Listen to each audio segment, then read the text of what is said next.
Há uma fase inicial que, enfim, eu não posso dizer que tenha dedicado eu à poesia. Acontece que aconteceu. E que depois de 2 ou 3 livros, porque um terceiro, que se chama O Ano de 1993, pelo menos segundo o que a Maria Alzira Seixas diz, é já um livro que anuncia a entrada na prosa. Mas isso mais ou menos nessa altura, digamos um pouco antes, eu tive uma experiência que deve ter sido determinante no meu processo futuro, que foi a da colaboração na imprensa com crónicas, que foi qualquer coisa que se usou muito nos últimos anos do marcelismo, como tentativa que os jornais faziam para rodear algumas dificuldades e valorizar, digamos, de uma certa maneira, o conteúdo dos jornais. Então, eu creio que essa prática da crónica literária,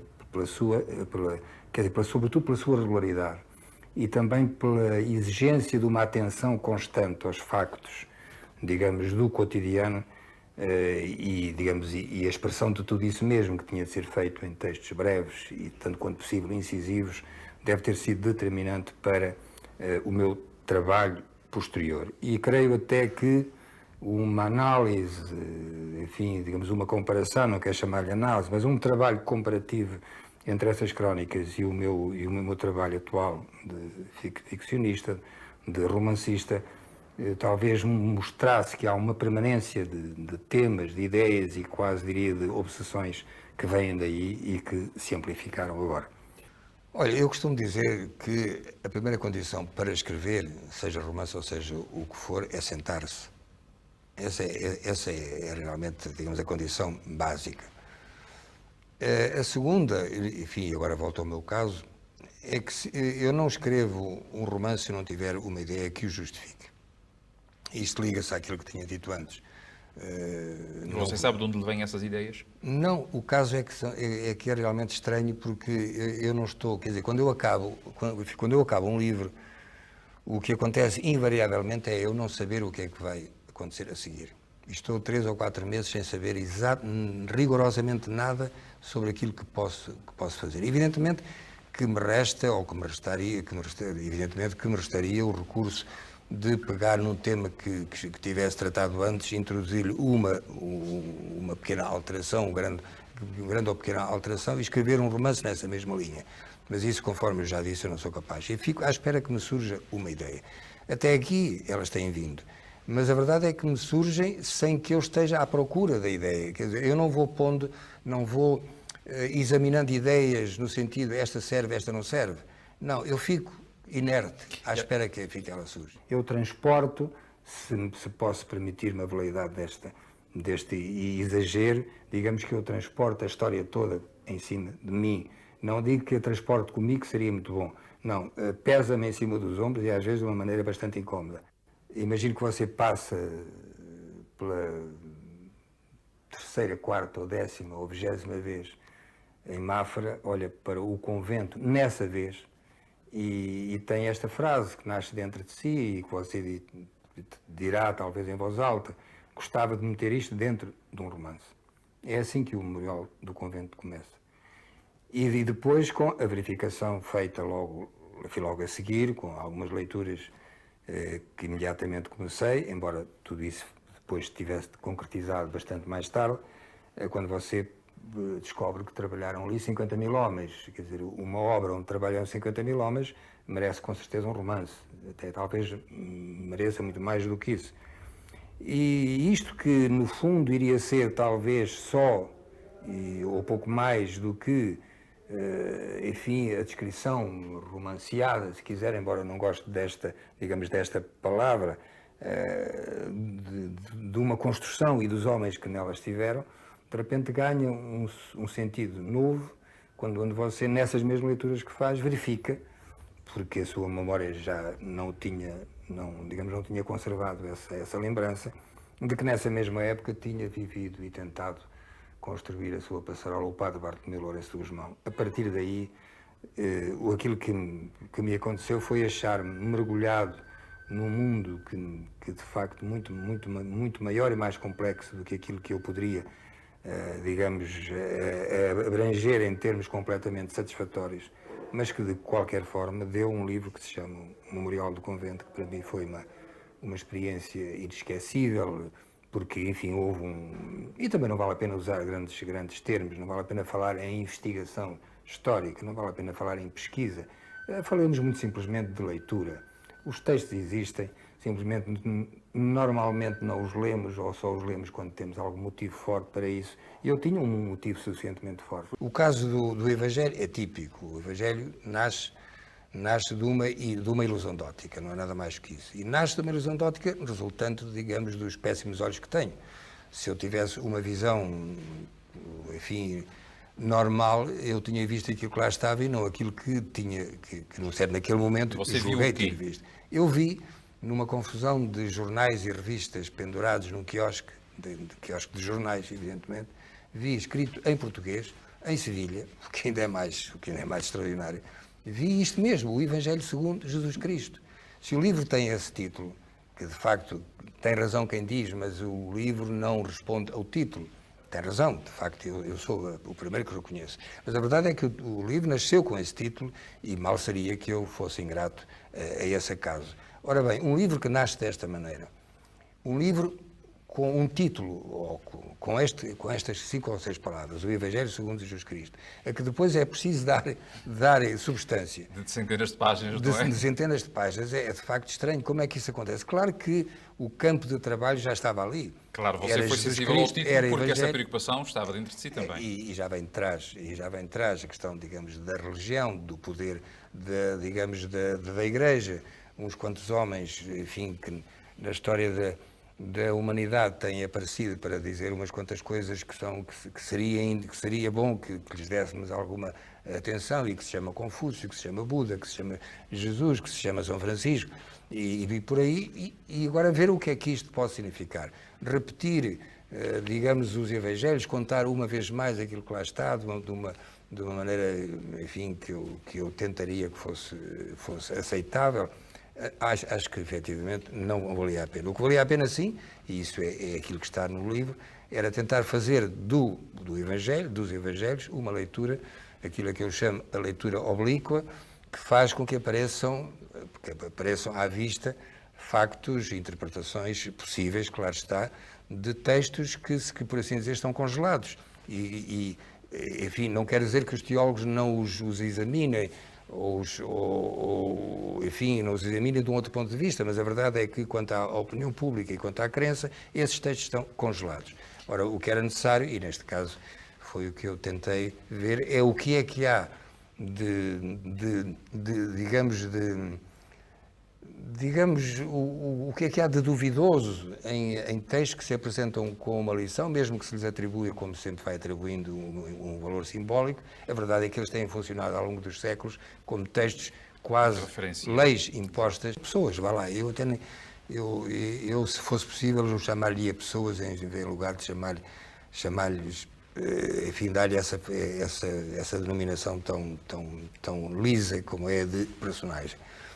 Mas há alguns que, enfim, em relação aos quais eu tenho uma relação íntima. Por exemplo, assim. o Ricardo Reis. Porquê é que você vai buscar o Ricardo Reis como personagem de um romance? O Ricardo Reis é uma história antiga. O Ricardo Reis vem da minha adolescência, quando eu li uns poemas assinados por um senhor chamado Ricardo Reis, e como eu naquela altura era bastante ignorante, eu julguei que existia de facto um poeta que se chamava Ricardo Reis.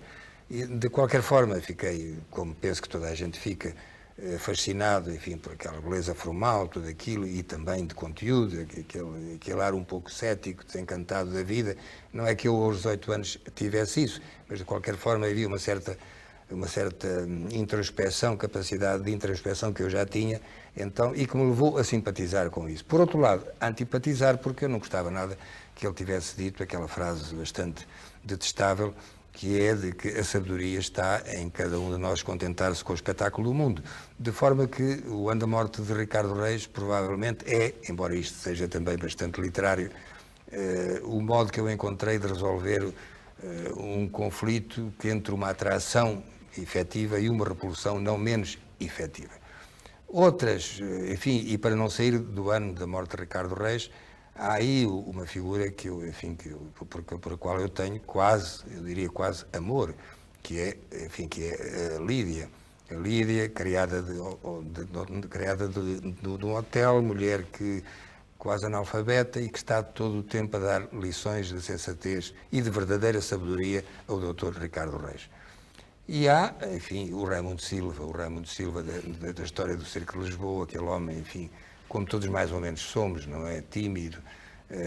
Alguns de nós, enfim, digamos, não o serão, mas eu creio que o homem é fundamentalmente um tímido. E esse homem que, digamos, tem medo daquilo que lhe pode vir a acontecer, que é apaixonar-se, que tem dúvidas sobre tudo isso, que pinta o cabelo, que quer manter-se jovem, embora sem saber muito bem para que é que isso serve. E há, enfim, há outros de que eu gosto todo esse mundo rural, digamos, daquele outro romance que se chama Levantado do Chão, e temos de cair inevitavelmente na Belimunda, mas também no Baltazar. Aqui há 2 ou 3 dias, da Associação dos Deficientes das Forças Armadas, convidaram-me a fazer uma palestra lá, que depois, enfim, a coisa não se concretizou, ou concretizar-se-á mais tarde, com o bom fundamento que eu também tinha escrito um livro sobre um deficiente das Forças Armadas. E naquela altura eu fiquei um pouco desconcertado, mas eu não me lembro, até que me lembrei. Era o Baltazar, estropiado, não é? Digamos, mutilado, do Memorial do Convento, que no século XVIII... Isso confirma a sua ideia de que, afinal, ele já não é uma personagem, é uma pessoa... É uma pessoa, acho que sim. Digamos, eu creio que aquilo que nós, aqueles que escrevemos romances, nós aumentamos a humanidade, eu creio que sim, quer dizer, quando o Tolstói inventou a Natasha, enfim, a população do mundo aumentou. E a verdade é que a Natasha continua viva, com essa grande vantagem, continua viva. Tenho de confessar que tenho algumas dúvidas sobre se sou de facto um romancista. E aquilo que me leva a pensar que talvez eu não seja exatamente um romancista é o facto de essa mesma incapacidade de escrever histórias por escrever histórias. Se eu não tenho uma ideia sólida que podia ser traduzida, por exemplo, num ensaio, ou em qualquer outra forma, mais ou menos, que tivesse que ver mais com a reflexão do que com a ficção, e se eu efetivamente tivesse modos e condições e dotes suficientes para o fazer, provavelmente eu não escreveria o romance, iria escrever esse ensaio sobre o tema A, o tema B ou o tema C.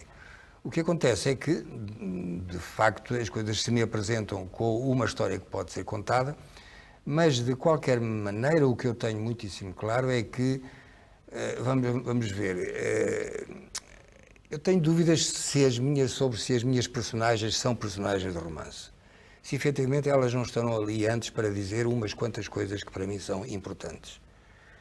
E isso pode ver-se pela indiferença que eu tenho quanto à descrição do caráter da personagem ou da fisionomia da personagem. Quer dizer, eu não faço retratos.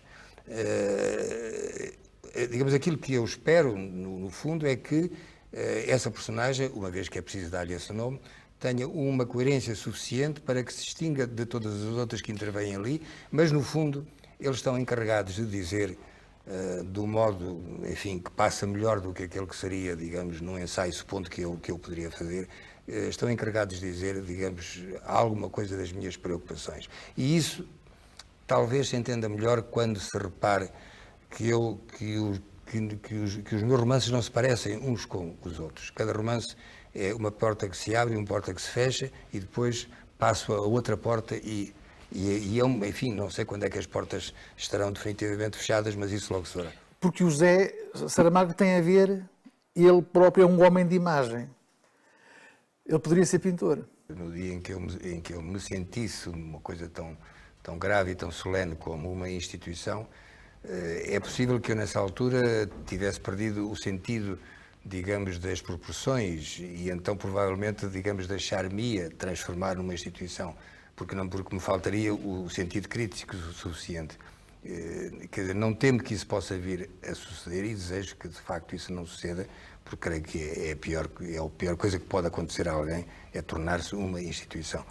A partir daí está mais ou menos morto. Vivo hoje, digamos, bastante bem, enfim, digamos, com uma certa folga, digamos, mas sem essa preocupação obsessiva de que é preciso acrescentar a livro, um livro, porque isso significa acrescentar dinheiro a dinheiro. Exato. Escrevo quando tenho alguma coisa para dizer.